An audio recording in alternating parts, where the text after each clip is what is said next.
Jangan lupa untuk subscribe dan nyalakan lonceng notifikasinya.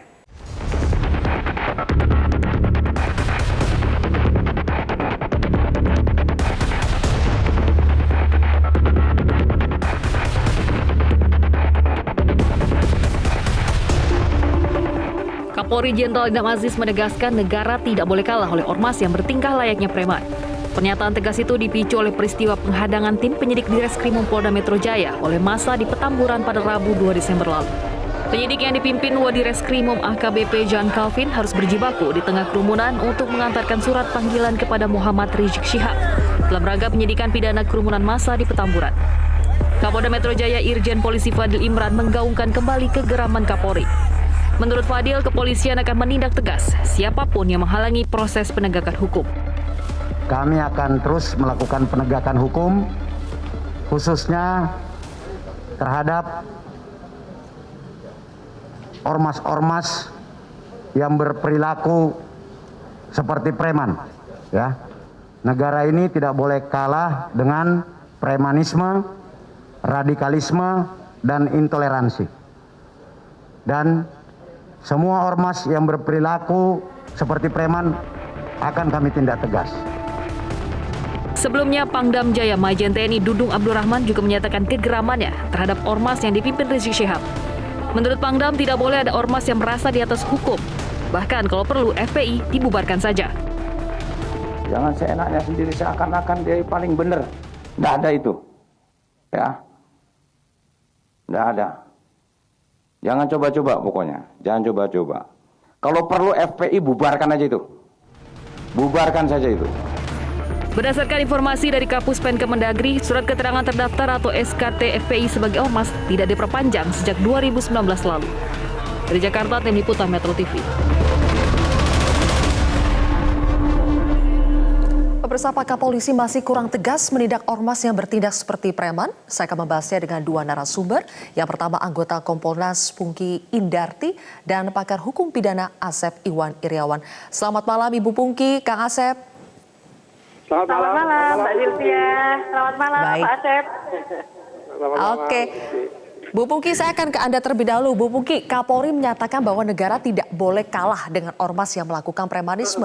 Namun pengadangan yang dilakukan FPI di Petamburan Rabu lalu jelas menjatuhkan kewibawaan hukum. Tim penyidik Polda Metro Jaya bahkan sampai harus 3 kali bolak-balik untuk bisa sampai ke kediaman Rizik demi menyerahkan surat pemanggilan kedua. Nah, sikap seperti apa yang seharusnya ditunjukkan penyidik saat itu? Ya, ini penyidik harus bersikap tegas ya. Jadi kalau ada yang menghadang seperti itu mestinya sudah bisa melakukan upaya hukum. Artinya dalam hal ini polisi kan bertindak atas nama hukum. Jika ada yang menghalang-halangi, maka tindakannya harus juga tindakan tegas, tindakan hukum. Jadi orang yang melakukan penghalang-halangan tadi itu bisa dikenai pasal-pasal pidana. Harusnya seperti itu. Oke, dapat dikenai pasal pidana. Kalau menurut Kompolnas, Bu Pungki, ketegasan polisi terhadap ormas yang melakukan premanisme itu baru sekedar kata-kata saja atau sudah ada tindakan yang tegas? Kalau kita melihat dari pemeriksaan itu memang ada upaya-upaya untuk menegakkan hukum ya, tegas. Tetapi di sisi lain juga kita melihat bahwa polisi selain sebagai alat penegak hukum, yang lebih penting adalah justru untuk harkamtipmas. Artinya bagaimana mereka bisa melakukan pendekatan-pendekatan yang preemptif kepada masyarakat atau tindakan-tindakan yang sifatnya preventif. Nah, terkait dengan hal ini, kalau saya melihat seharusnya bisa dilakukan pendekatan-pendekatan untuk bisa agar mereka bisa masuk dan kemudian bisa diterima. Tetapi kalau ternyata mereka tidak bisa diterima dengan alasan apapun ya, mereka misalnya ditolak, maka polisi bisa mengacu pada penegakan hukumnya. Jadi tadi tindakan preventif dan preemptif ternyata tidak dihiraukan, jadi jangan salahkan kalau polisi melakukan tindakan represif dalam artian penegakan hukum seperti itu. Oke, jadi kalau menurut Kompolnas, aksi pengadangan yang dilakukan Rabu lalu itu tidak boleh dibiarkan begitu saja, harus ada tindak lanjut hukumnya. Betul. Oke. Betul, ya. Kang Asep, sanksi pidana seperti apa yang bisa dikenakan kepada pihak yang berusaha menghalang-halangi proses penegakan hukum seperti yang terjadi di Petamburan Rabu lalu? Ya, jadi ketika polisi melaksanakan tugas pemanggilan, sekali lagi, pemanggilan dilaksanakan oleh polisi, dan ketika pemanggilan polisi dilaksanakan ada paksaan, ada ancaman, bahkan lebih dari 2 orang, itu di KUHP jelas. Ada pasal 212, 214, 216, bahkan 218. Ancamannya berat, Silvi. Apa yang dikatakan Bu Pungki betul sekali ya, bahwa kalau ternyata ada ancaman lebih dari 2 orang, itu ancamannya dari mulai 1 tahun, 6 tahun, 7 tahun, 8 tahun, sampai 15 tahun. Jadi kalau lebih dari 1 orang, ya, ketika petugas sedang melaksanakan tugas karena perintah undang-undang, yaitu melakukan panggilan dalam proses penegakan hukum, di situ ada kerumunan orang lebih dari 2 orang, dan ada ancaman, ada paksaan, itu kriminal. Bukan preman lagi, tapi itulah barbar. Ya. Dan untuk menindak yang kriminal, yang barbar seperti yang Anda katakan tadi, polisi tentu saja bisa mengenakan pasal-pasal yang sesuai dengan KUHP ya, Kang Asep? Ya, itu sudah telah terjadi tindak pidananya. Kan ketika penyidik polisi menjadikan panggilan, sekali lagi, panggilan itu wajib untuk hadir ya. 159 ayat 2 KUHP penjelasannya. Jadi saksi itu wajib. Kalau nggak datang, ada ancaman pidana. 224 KUHP, 9 bulan. Jadi ketika penyidik sedang melaksanakan tugas, itu berdasarkan perintah undang-undang. Ya, sekali lagi, dia memanggil A atau B atau C, D. Tapi ada E, F, G, H. Dia melakukan ancaman, kekerasan dengan kata-kata kotor. Ya, itu sudah terjadi tindak pidana. Dan itu jelas ancamannya berat. Sekali lagi, ancaman terhadap petugas yang sedang melaksanakan tugas tidak hanya di KUHP. Yang paling gampang, ditilang aja bisa kena. Tentang melawan tilang kena. Di korupsi ada pasal 21. Nah, kalau ini pasalnya 212, ingat ada 214 itu. Karena lebih dari 1 orang. Itu sampai 15 tahun loh ancamannya. Dari 7 tahun, 8 tahun, 15 tahun. Itu keadaan di lapangan. Oke, itu harus baik. dilaksanakan secara tegas dan tuntas. Kalau melihat kerumunan yang terjadi pada Rabu lalu di Petamburan, tadi Bu Pungki mengatakan sebetulnya polisi bisa melakukan berbagai pendekatan. Dari yang persuasif sampai yang represif. Tapi kalau kita lihat dengan banyaknya orang seperti itu, Bu, ketika polisi melakukan tindakan yang represif, apakah ini tidak terlalu berisiko? Betul. Sebetulnya kita bisa menggunakan upaya-upaya pendekatan. Misalnya begini ya, kalau di DKI Jakarta ini kan ada Forkopimda. Nah, jadi hubungan dengan Forkopimda itu memang sudah terjalin lama dan bagus. Nah, oleh karena itu untuk memecahkan permasalahan ini juga harus melibatkan Forkopimda kalau saya melihat. Nah, jadi pemerintah daerah itu seharusnya juga proaktif ya membantu. Apalagi juga kaitannya dengan COVID ya, ini kan juga menjadi tanggung jawab pemerintah daerah. Nah, ketika ada kerumunan seperti ini, pemerintah daerah juga seharusnya turun tangan. Harkamtibmas itu tidak hanya... Ini ada 2 hal ya, Bu Pungki, bukan hanya penghadangan, tapi juga ada kerumunan massa lagi nih yang terkait dengan penyebaran COVID-19. Betul, betul ya. Dan Harkamtibmas itu tidak hanya tugas utama polisi ya, tapi itu juga tugas pemerintah daerah. Nah, oleh karena itu terkait dengan hal ini pemerintah daerah juga seharusnya bertanggung jawab untuk membantu kepolisian di sini. Oke, katakanlah nih Kang Asep, Forkopimdanya tidak melakukan apa-apa. Tapi sudah jelas ada kerumunan yang terjadi, sudah jelas ada penghadangan. Kalau polisi melakukan tindakan yang keras seperti misalnya represif, sebetulnya secara undang-undang boleh saja dilakukan. Tapi nanti ada lagi anggapan polisi melakukan kekerasan, polisi melanggar HAM. Nah, bagaimana Anda melihat sepertinya hal yang seperti ini? Mbak Silvi, kita kondisinya sedang pandemi, ada undang-undang kekarantinaan. Kalau ini dibiarkan tadi di samping melanggar KUHP, melanggar undang-undang kekarantinaan, melanggar undang-undang penyakit wabah menular, ya, dan itu ada pembiaran, ini akan berkembang terus. Jadi seolah-olah ada ketidakwibawaan penegak hukum. Saya pikir mungkin karena kemarin pertama baru manggil, situasinya tidak akan jadi penghalangan, tidak ada penghadangan atau perlawanan, ya. Nah, kalau sekarang itu nampak, kemarin sudah nampak, itu telah terjadi. Kalau menurut saya, ini sudah kewajiban penegak hukum harus tegakkan hukum. Saya khawatir kalau ini dibiarkan, esok lusa akan diterima oleh kelompok-kelompok ya lainnya, ya, karena merasa tenang aja toh kelompok A juga begitu, kelompok B juga tidak. Kira-kira ini telah mengatur, dan kejadian penghadangan ini kan tidak hanya sekali dua kali ya. Di tempat lain juga ada, di organisasi A juga ada. Nah kalau ini dibiarkan dengan situasi pandemi, ini lebih berbahaya lagi. Maka saya bilang pasalnya tidak ada KUHP, nanti kan pasal-pasal lain berlapis bisa kena karena menimbulkan kerumunan yang mengatakan perawanan ya, dan akan mengakibatkan penderitaan bagi orang lain yang sekarang ini menjaga prokes gitu kan. Oke, baik. Sejauh mana sih sebetulnya ketegasan harus diambil oleh penegak hukum untuk melawan aksi-aksi premanisme yang dilakukan ormas? Dan apakah seperti yang diserukan oleh Pangdam Jaya, Pak Dudung, bahwa sebaiknya FPI dibubarkan saja? Apakah bisa FPI dibubarkan? Kami akan membahasnya sesaat lagi, pemirsa. Tetaplah bersama kami di Bratok.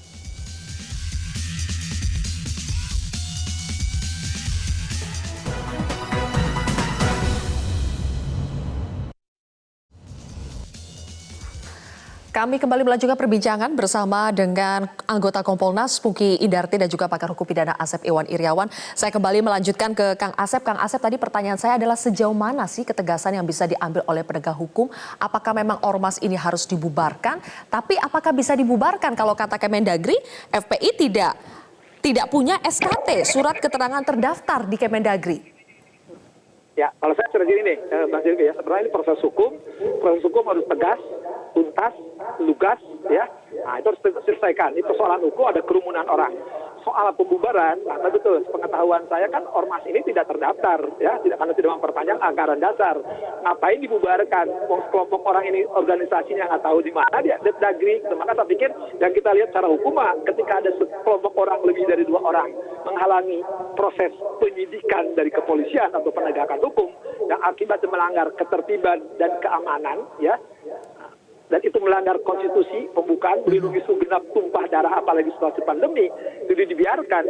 Saya pikir ini akan berbahaya sekali. Jadi jangan lihat organisasinya, karena sekarang organisasinya sudah Dagri jelas, ya, sudah tidak terdaftar, sudah diperpanjang kalau kita ikuti media sekarang kan. Sekarang yang penting kita proses hukumnya aja harus dilaksanakan, karena negara kita negara hukum, di depan hukum sama. Jangan sampai ini menjadi presiden berikutnya, ada kelompok-kelompok orang diikuti, kan. Baik, oke. Bu Pungki, kalau kata Kapolri kan kita akan sikat semua. Menyikatnya ini harusnya kayak gimana nih, Bu Pungki, supaya tidak hanya sekedar kata-kata, tapi itu betul-betul dilaksanakan? Betul. Saya tadi setuju dengan apa yang disampaikan Kang Asep ya, bahwa negara kita adalah negara hukum. Jadi ini bukan negara kekuasaan, semua equality before the law gitu ya, sama di hadapan hukum. Nah, oleh karena itu jika ada yang melanggar hukum maka harus ditindak tegas. Nah, ditindak tegas ini tidak hanya orang yang melakukan ya, katakan yang melakukan penghadangan, tetapi juga pimpinan yang memberikan perintah, yang membiarkan anak buahnya seandainya memang tidak ada perintah ya, tapi jika ada perintah malah dia bisa kena pasal yang lebih berat lagi. Tapi kalau dia membiarkan itu juga sama, dia bisa kena hukuman pidana. Jadi pasal-pasal yang nanti bisa dijeratkan kepada Rizik Syihab itu akan semakin berat karena semakin banyak aturan-aturan yang dilanggar. Oke, dan menurut Kompolnas apakah Polri betul-betul harus membuktikan kata-katanya dalam kesempatan ini, bahwa tidak hanya sekedar kata-kata saja untuk bersikap tegas, tapi harus dibuktikan dengan tindakan hukum yang nyata nantinya. Karena kan kita masih menanti apa jadinya kalau misalnya pada pemanggilan kedua tidak hadir juga, apakah polisi akan betul-betul berani untuk memanggil paksa Rizik Syihab? Iya, betul. Jadi polisi harus menunjukkan bahwa mereka menegakkan hukum dengan tegas tanpa pandang bulu. Semua ada di belakang Polri. Jadi kita mendukung Polri. Polri harus tegas, tidak boleh ragu-ragu di sini, gitu ya. Kalau sampai Polri ragu-ragu, kasihan sekali masyarakat yang lain, rakyat yang lain, gitu ya, merasa menjadi korban diskriminasi dalam hal ini. Nah, oleh karena itu, Polri mesti harus menunjukkan ketegasannya. Oke, Kang Asep mendukung dalam hal ini. Baik, betul. Jajaran di bawahnya juga harus mendukung, Bu ya, karena kan kita lihat sudah banyak pencopotan. Bahkan Kapolda Metro Jaya sebelumnya, Kapolda Jawa Barat, Kapolres dicopot juga.